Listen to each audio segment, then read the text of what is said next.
Buenos días. Entonces continuamos con la segunda fase de esta sesión.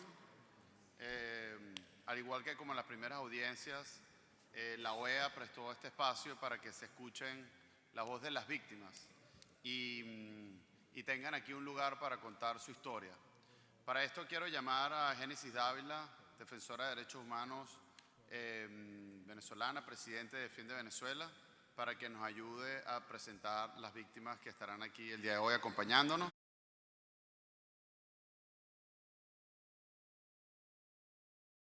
Llego al aeropuerto. Requisitos principales que tienen los organismos internacionales que se encargan de materia de derechos humanos es precisamente exigirle a los gobiernos que no tomen represalias en contra de aquellas personas que formulan críticas. Sabemos, somos conscientes que eso sucede, pero de cualquier manera es muy importante que nos mantenga informados para ver de qué manera nosotros podemos hacer algo.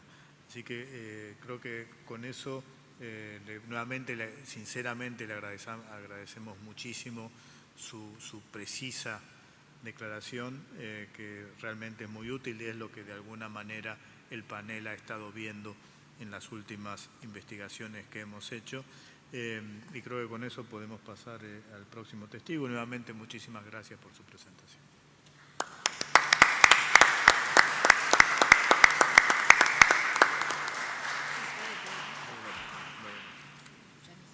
Muchísimas gracias, señor presidente.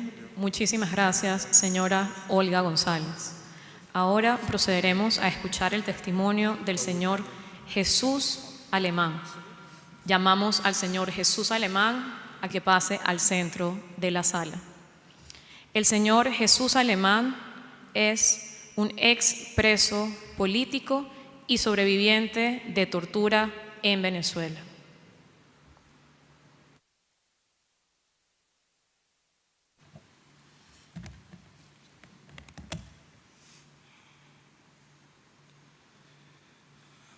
Bueno, primero que nada, agradecer por la oportunidad de poder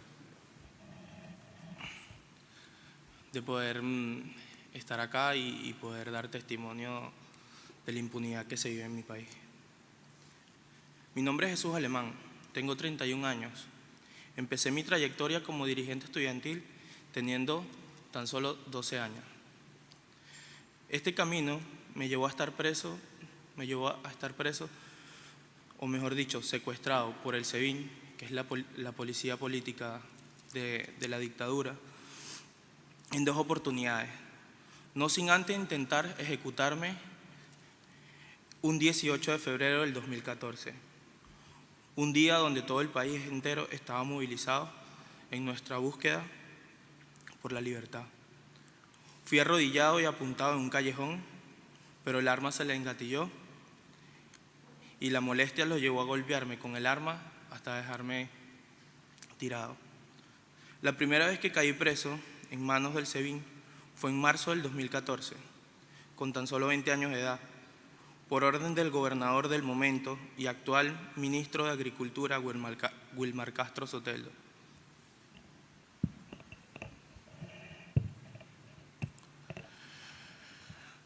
Fui golpeado y aislado y torturado como sus principales métodos de tortura. Logro salir ese mismo mes con la amenaza de no involucrarme más en política, pero para mí era más importante intentar rescatar nuestro país con la lucha no violenta, que el miedo que ellos querían sembrarme. Nadie merecía estar preso por pensar distinto o querer un mejor país. Durante todo este tiempo estuvimos activamente luchando por la libertad de nuestro país en diferentes actividades, incluyendo una huelga de hambre en la Plaza Bolívar de Chacao, para exigir la fecha de las elecciones parlamentarias que para ese momento estaban bloqueadas. Para ese momento nos sumamos a los distintos mecanismos y actividades que se planteaban desde el Parlamento: protestas, movilizaciones, referéndum revocatorio, recogidas de firmas, y en el 2017 estuvimos activamente organizando y participando en las protestas pacíficas. El 18 de enero del 2018, pocos meses después que cesan las protestas en el 2017, un día cualquiera, Me interceptaron 2 vehículos con varios funcionarios y armas largas y fui secuestrado por el SEBIN, la policía política de la dictadura, a cargo del comisario jefe territorial de Los Llanos, Raúl Antonio Machado. Ese 18 de enero del 2018, en manos del SEBIN, comenzó un camino de tortura. Me tapaban la cara con una bolsa negra que me cortaba la respiración. Ponían algo alrededor de mi cuerpo, que era especie de una goma espuma.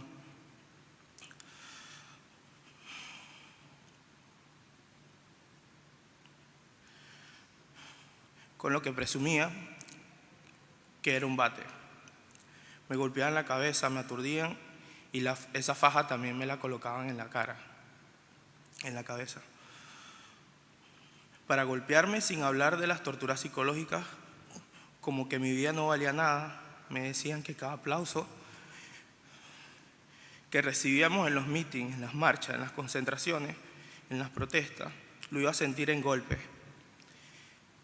Que me viera completamente solo, que hablara, pues tenía las de perder, porque nadie me iba a ir a salvar. Me preguntaban por Oscar Pérez, por dirigentes políticos. Cada silencio en mi interrogatorio era equivalente a otra paliza. Me decían que iba a pagar cada una de las supuestas luchas políticas, las luchas pacíficas, y después de cada golpe escuchaba cómo se reían y disfrutaban el momento. Sus risas también eran tortuosas, para hacerme sentir el poder, como ellos le llamaban. Me mojaban en el suelo y me daban descargas eléctricas en la espalda y en el tórax. En esos momentos solo podía pensar en mi familia, mi novia y en todo mi equipo. Solo eso me daba fuerza para seguir aguantando.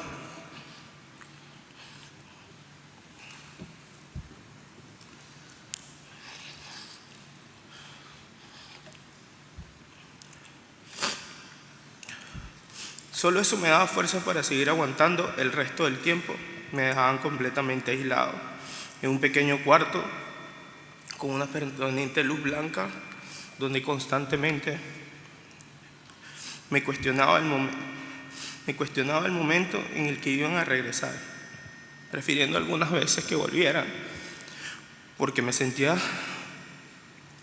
que me estaba volviendo loco.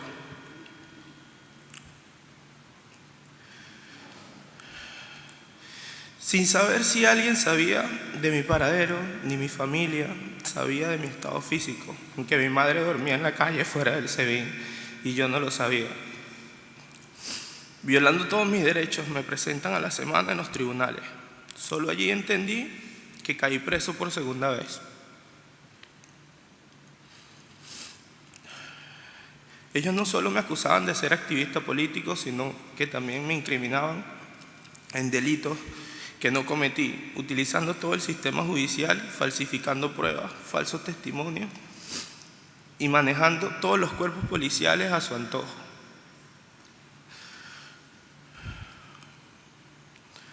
Porque así opera la dictadura en Venezuela. Me obligaron a firmar cualquier cantidad de papeles que nunca pude leer. Me dictan privativa de libertad y cambio de centro de reclusión. Ese lapso entre el SEBIN hasta el día del traslado fue lo peor, pues ellos necesitaban darme una despedida. Luego de todas las torturas que sufrí en la base territorial del SEBIN de Los Llanos, a cargo del comisario Raúl Antonio Machado, me trasladan a una cárcel común, Campo Lindo. Allí vi que la muerte de una persona vale solo una palabra. Por solo equivocarte, decirle leche a la leche y no decirle vaquita, es un disparo en el pie. Un patero, como lo llaman comúnmente en los penales, o la mantequilla, tienes que decirle resbalosa. Eso como ejemplo, esas dos cosas como ejemplo. Allí entendí que lo que es bueno o normal en la calle, dentro de un penal de Venezuela, es completamente malo. y es pagado con la vida. Y lo que es bueno dentro de la cárcel, en la calle, en la sociedad, no lo es. Que la vida de cada uno de los que estábamos allí está en manos de un PRAN, lo que es en Venezuela un líder de los delincuentes. En una cárcel vivíamos en condiciones inhumanas.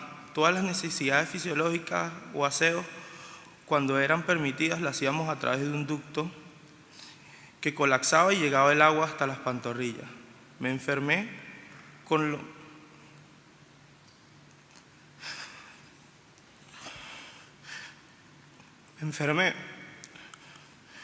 lo que en la cárcel comúnmente llaman ringui-ringui, que es una escabiosis y también hongos. La carne de mis dedos se me caía a pedazos, llegándome a ver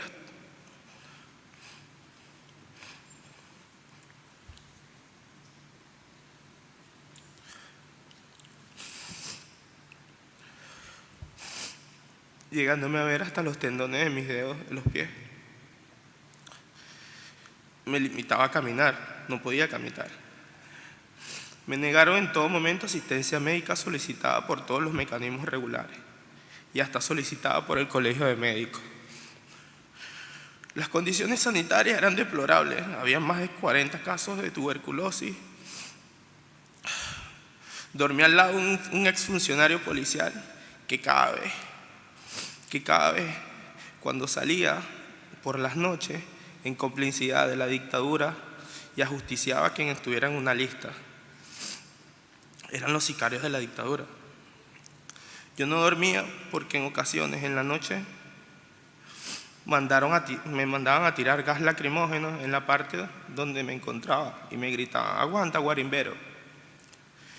Guarimbero, para los que no conocen, para quien no entienda, nos decían a todos los que protestábamos pacíficamente en contra de la dictadura.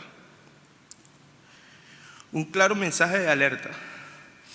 En las mañanas era normal que amaneciera alguno apuñalado.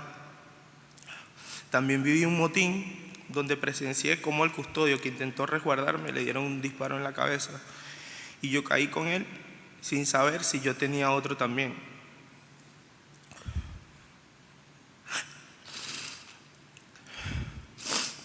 Estuve más de 20 horas acostado en el suelo, en una línea de fuego, y lo único que yo le pedí a Dios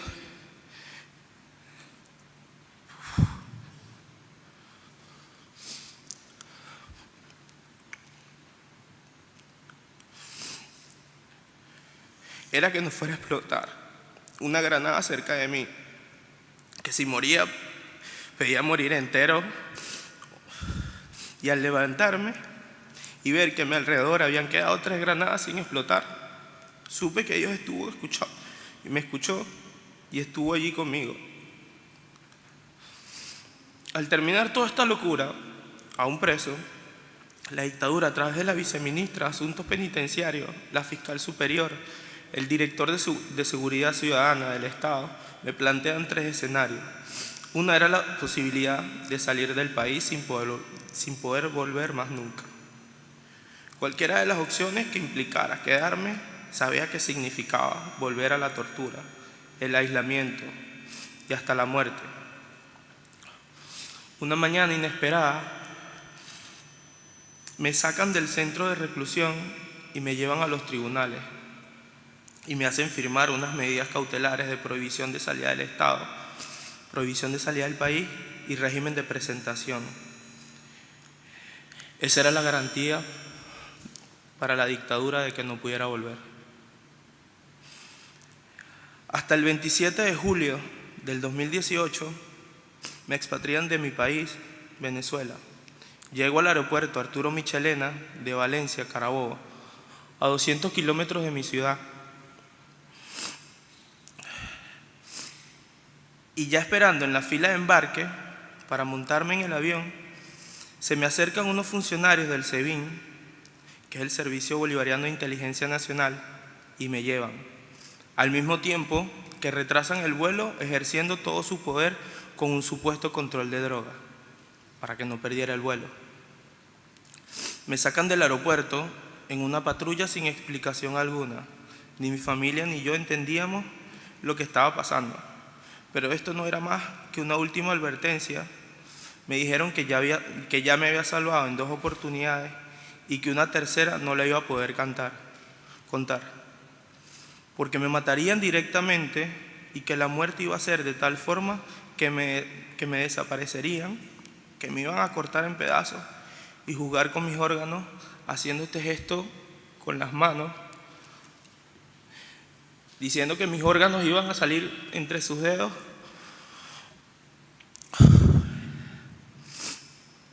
Luego de 2 horas, me llevaron al aeropuerto y salí desterrado de mi país.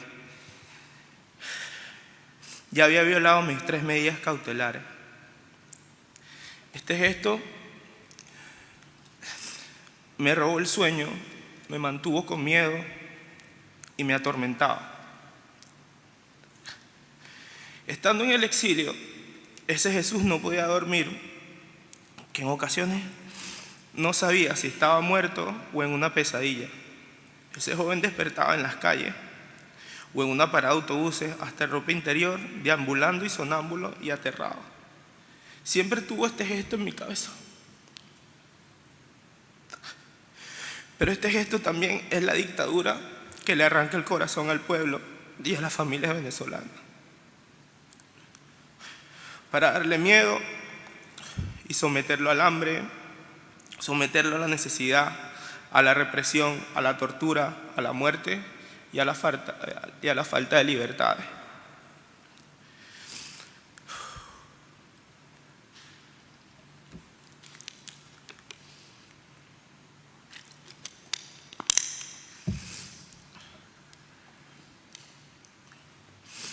Tengo que decir que pasé mucho tiempo sin poder hablar de lo que viví, aunque muchos suponían, por los testimonios de los vecinos de la base territorial del SEBIN y los gritos que escuchaban en las madrugadas, o porque esperaron en la distancia escuchando los disparos y esperando cualquier noticia del motín. Porque no es solo lo que vivió Jesús Alemán, es lo que vivió mi familia, mis amigos, Víctor, Nixon, Luis, Demóstenes y Olga, los que han vivido todos los presos políticos, sus familiares, conocidos, y es lo que siguen viviendo los venezolanos. Con el tiempo y con la ayuda de un sacerdote, Javier Igea, la iglesia, mi pareja, amigos y desconocidos que hoy son mis amigos, este mismo gesto hoy tiene otro sentido. Este gesto para mí ya no significa el terror del torturador. Para mí hoy significa el mismo corazón de Jesús que late en mí, explicándome por qué sigo con vida. Este gesto me recuerda que tengo un propósito, y aunque hoy ya no puedo volver a Venezuela porque me encarcelan o me matan, este gesto me recuerda que me salvé de la tortura física, de la ejecución, de las terribles noches de apuñalados en la cárcel común y de un motín donde quedé vivo en medio de decenas de cadáveres y granadas sin explotar. Este gesto hoy, en mis manos, tengo una razón de latir al servicio y de ayudar con lo que esté en nuestras manos para que no haya más casos como los nuestros o los demás, y darle sentido a los milagros de mi vida, porque sí, es un milagro, porque en Venezuela no existe la justicia. Hoy este gesto me impulsa a luchar por los más de 270 presos políticos que aún quedan y que en este preciso momento, mientras estamos acá, muchos de ellos están siendo torturados.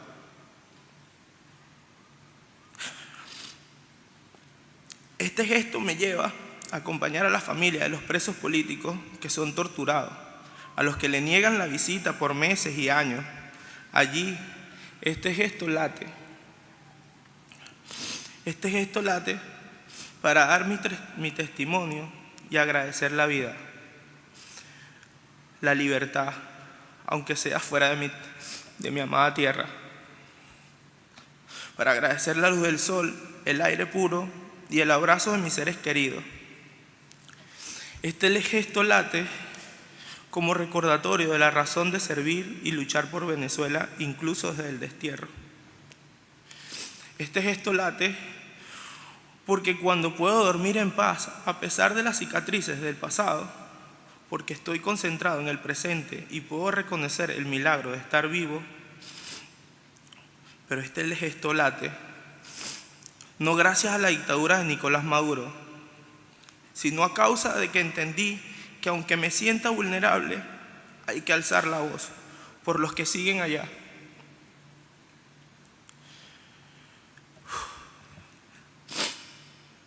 Este testimonio tiene como finalidad predicar la esperanza y el agradecimiento a Dios ante todo, así como buscar justicia en nombre de todo un país y que todos los casos de tortura no queden impunes, como es mi caso, que mis torturadores siguen libres y en altos cargos de la dictadura, mientras mi familia y yo seguimos siendo perseguidos.